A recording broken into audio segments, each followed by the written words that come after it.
Where is God when you suffer? The Bible's real answer. It is 3 a.m, and you are standing in a hospital corridor that smells like floor cleaner and fear. Somewhere down the hall, a machine is beeping in a rhythm you have learned to hate. You have not slept. You have not eaten. And a few minutes ago, when the doctor came out and would not look you in the eye, you heard yourself ask a question, not a careful question, not a theological one. Just one word, scraped out of the bottom of you. Why? You did not even know who you were asking. The ceiling, the dark. God, maybe. The God you were told loves you. And the only thing that answered was the beeping and the hum of the lights and the silence. If you have ever stood in a hallway like that, then you already know the oldest question a human being can ask. Not, does God exist? The harder one. If he does exist, and if he is good, and if he loves me, then why am I standing here? A Greek philosopher named Epicurus put a blade on that question more than 2,000 years ago. He said it like this: is God willing to stop evil but not able? Then he is not all-powerful. Is he able but not willing? Then he is not good. And if he is both able and willing, then where on earth does all this suffering come from? For 23 centuries, that question has been thrown at the feet of every believer who ever lived. And here's the strange thing. The Bible does not run from it. It does not give you a tidy answer to memorize. This is not a story about a verse. This is not a story about a doctrine. This is not a story about a clever argument that makes the pain go away. This is a story about what God actually does when the worst thing in the world happens to a person he loves. And there is a place in this book where that exact 3 a.m. scream gets answered. Not with a reason, with something far stranger. We'll get there. Stay with me. Start with a woman named Naomi. She left her hometown of Bethlehem with a husband and 2 sons, walking into a foreign country called Moab to escape a famine. She left full. 10 years later, she came back, and everyone in town stopped what they were doing because they almost did not recognize her. The husband was dead. Both sons were dead. She walked back into Bethlehem, a widow with nothing, holding the hand of a foreign daughter-in-law, and the women of the town whispered, "Is that Naomi?" And listen to what she says back. She says, "Don't call me Naomi anymore. Her name in Hebrew means pleasant." She says, "Call me Mara." Mara means bitter. She renamed her own life. She said, "I went out full, and the Lord has brought me home empty." Here's what most people miss. The Bible doesn't scold her for that. It doesn't slap a Bible verse over her grief and tell her to smile. It just lets a broken woman say the bitterest sentence in her whole life, and it writes it down, and it keeps it in the holy book for 3,000 years. That tells you something about this God. He is not afraid of your honesty, but personal grief is one thing. Now turn the dial up. Meet Job. He was the wealthiest man in the entire East, a good man, a man God himself bragged about. And in the space of a single afternoon, he loses everything. His livestock gone, his servants killed. And then the sentence no parent can read without flinching. All 10 of his children die under one collapsed roof on the same day. By the next chapter, Job is sitting in a pile of ashes, scraping his own infected skin with a piece of broken pottery. Now you, the reader, get let in on a secret Job never hears. Behind the curtain, there has been a kind of challenge. The Hebrew names the challenger Satan, the accuser. The accuser sneers that Job only loves God because God pays him well. Take away the paycheck, he says, and watch the faith collapse. So here's the agonizing part. There is a reason for Job's suffering. There is a real answer to why. But God never tells Job what it is. Hold that thought, because it matters more than almost anything in this whole video. Job spends chapter after chapter demanding an explanation. He wants God in a courtroom. He wants the file opened. And finally, God answers. Out of a whirlwind, a roaring storm. But God does not explain. Instead, he asks Job question after question. Where were you when I laid the foundations of the earth? Can you bind the stars? Do you feed the lions? Dozens of questions, and not one answer to the only question Job asked. And here's the stranger thing still. It works. Job, who demanded a reason, never gets one.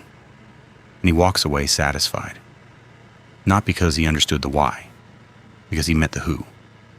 He says, I had heard of you with my ears, but now my eyes have seen you. The presence was the answer. Sit with how upside down that is. Now turn the dial up one more notch. From a family to a man against the cosmos, to a whole nation. A 17-year-old boy named Joseph is thrown into a pit by his own brothers, sold to slave traders for the price of a wounded animal, hauled off to Egypt, lied about, and locked in a prison for years for a crime he did not commit. If you wanted a case file for God allows evil, Joseph is it. Every door slammed, every promise delayed. And then decades later, that same boy is running the food supply of the most powerful empire on earth. And a famine drives his guilty brothers right to his feet. Not knowing who he is, he could destroy them. Instead, he weeps. And he says one of the most staggering sentences in all of Scripture. He looks at the men who ruined his youth and says, you meant evil against me, but God meant it for good. But look at the Hebrew, because it is doing something the English hides. The word for meant is chashav, to plan something, to design it on purpose. And the verse uses the exact same verb twice. The brothers chashav evil, God chashav good, same events, same loom, opposite design. God was not standing helplessly by while they planned their cruelty. He was underneath it the whole time, turning the very same events into a rescue. 3 people. A bitter widow, a man in the ashes, a boy in a pit, personal pain, cosmic pain, national pain. And not one of them got the explanation we keep demanding. So what did they get instead?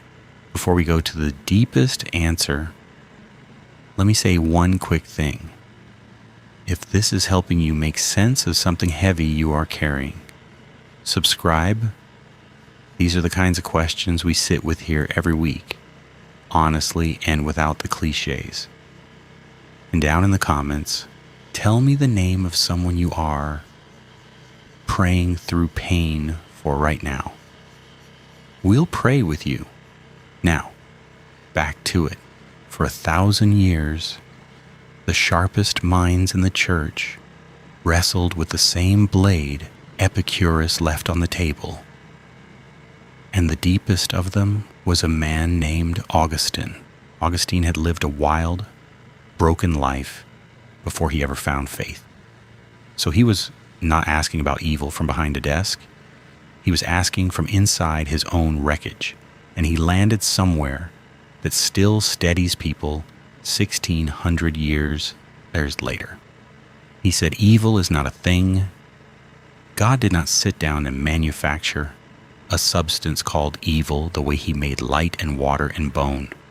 Evil, Augustine said, is a privation, a good thing bent, hollowed out, gone wrong. Think of rot. Rot is not its own creation.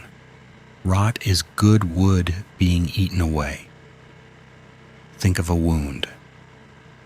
A wound is not a thing God made. It is flesh that was meant to be whole, torn open.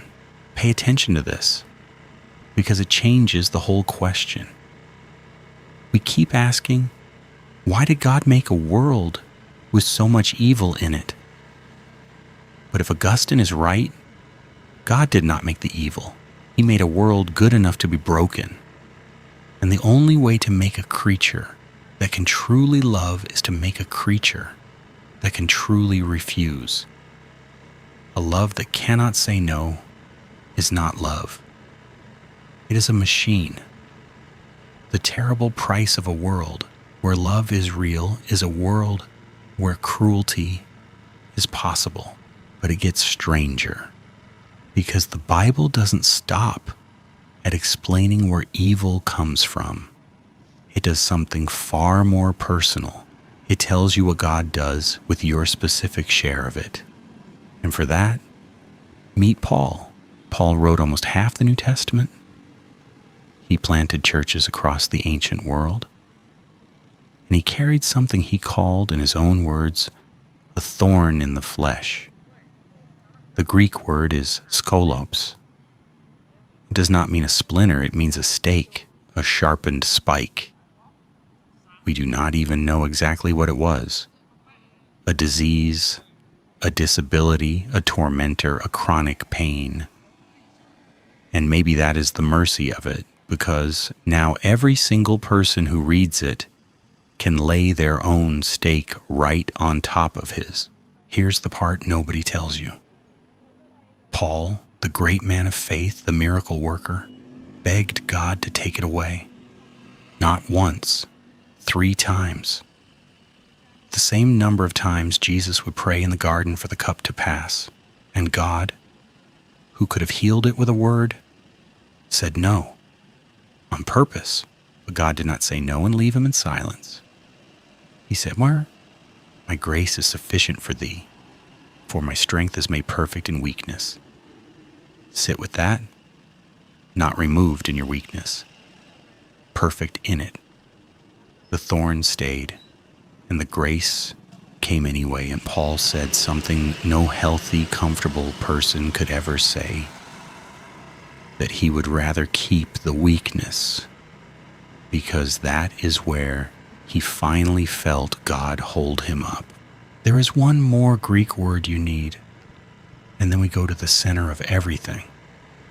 When the Bible talks about suffering producing something in us, the word it uses is thlipsis.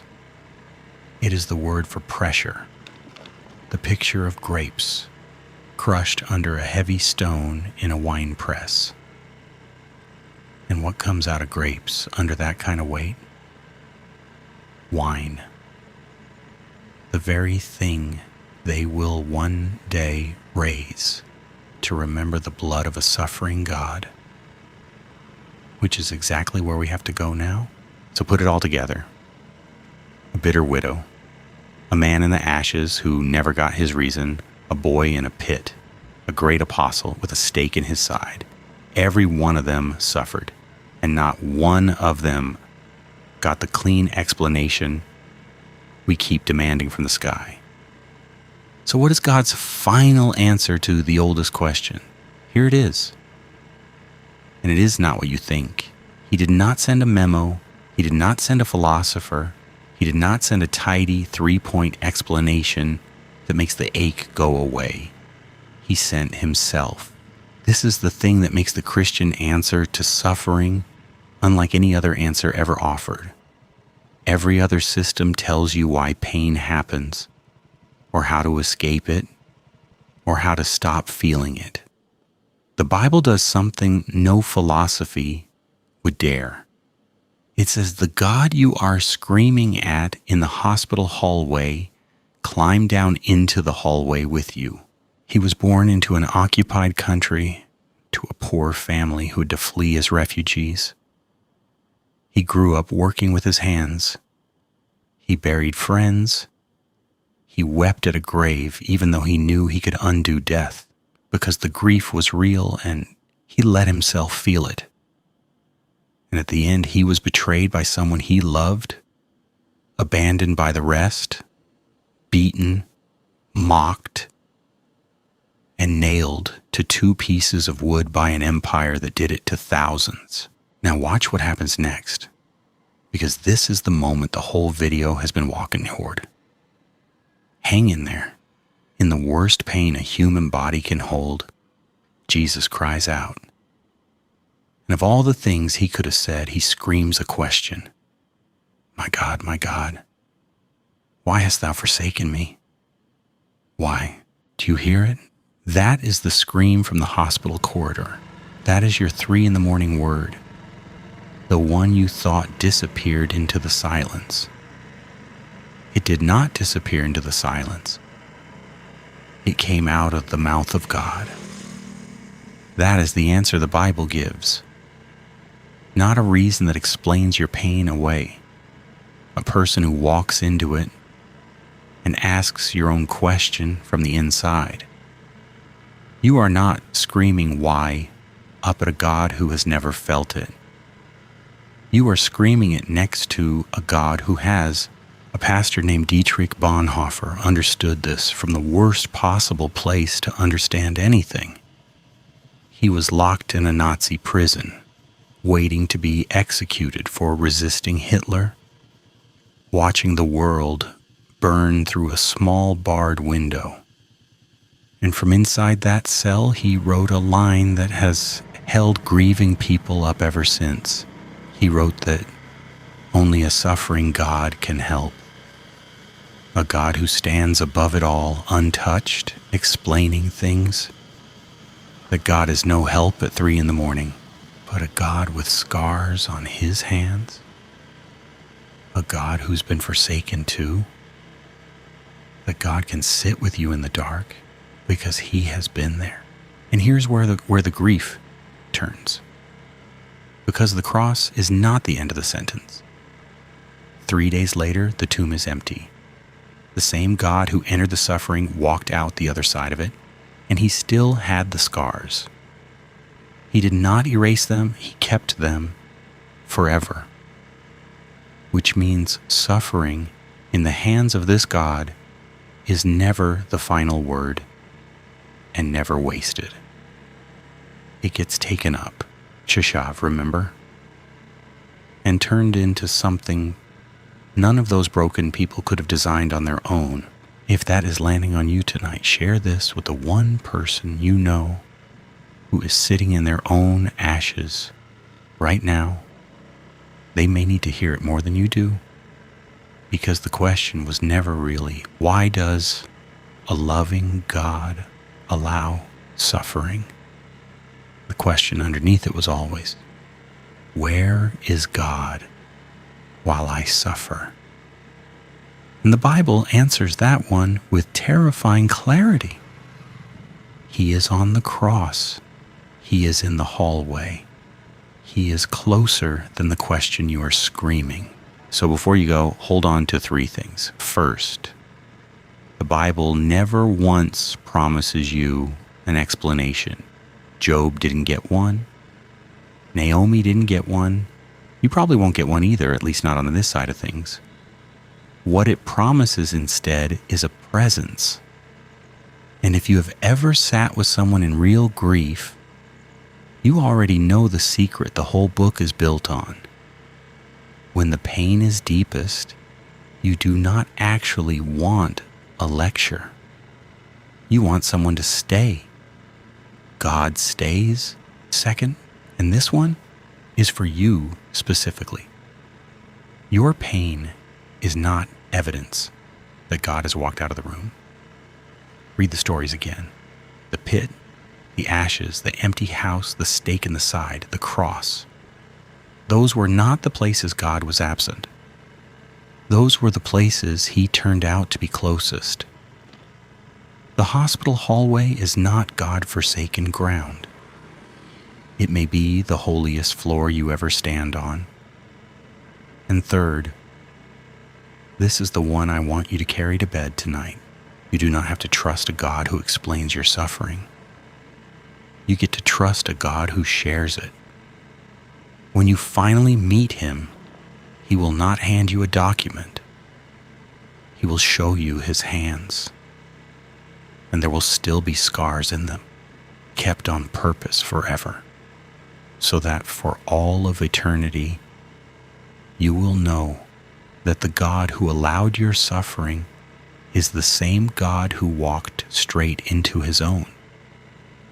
That is not a God you have to forgive for your pain. That is a God you can fall on your knees in front of because he went first. So let me ask you, of the 5 we walk through tonight, Naomi, the bitter widow, Job in the ashes, Joseph in the pit, Paul and his thorn and the cross itself, which one landed the hardest on you? Tell me down in the comments. I read them, and somebody scrolling by tonight needs to hear that they are not the only one. The oldest question in the world does not have a tidy answer. It has a person, and he is not far off, explaining things from a throne.